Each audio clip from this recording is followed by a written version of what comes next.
You talked about recruiting. You were recruiting coordinator at Villanova. You moved on to Maryland to work with Lefty, and obviously you're a great recruiter there too.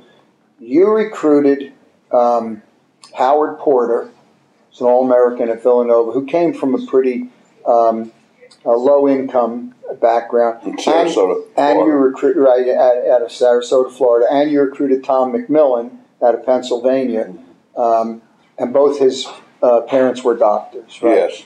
Well, his dad was a doctor. Okay. All right. His mom was an educator. How were you able to recruit players successfully from such diverse backgrounds? Well, I think a lot of it is just I've always seemed to have an innate ability to relate to people in a positive manner.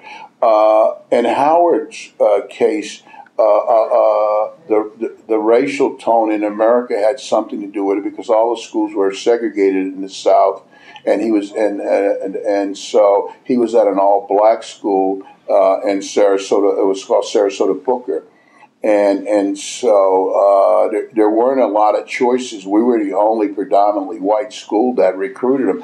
I never forget the first time I asked the coach who was recruiting him. He said Bethune-Cookman, Tennessee State, Florida A&M, and so they were all traditionally black schools in that.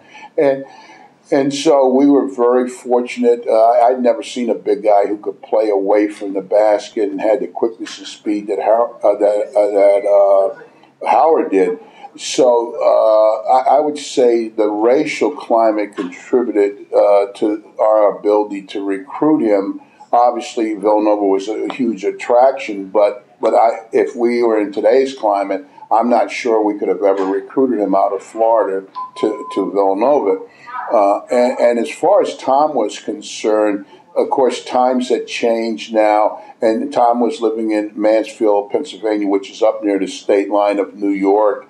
And he was the first player to ever get his picture on the cover of Sports Illustrated, first high school basketball player. He only had one B in 4 years in high school. Everything else was an A. Same as me. Yeah. So no, just the one B part. So you're really talking about two totally different people. Right. It was a marathon recruiting time. There's probably 4 or 5 times when I never thought we'd get him. I remember one time telling Lefty, "Hey, the hell with Tom. There's other guys out there. We can win without Tom." I get so frustrated.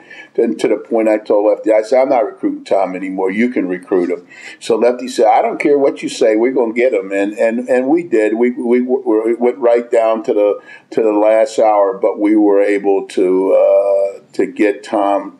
Home visits were more plentiful. You didn't have all the dumb rules you had. Right. You didn't have all the restrictive rules. You could make as many home visits as you want. You could take the parents out as much as you want. The kid could visit as many times as you want.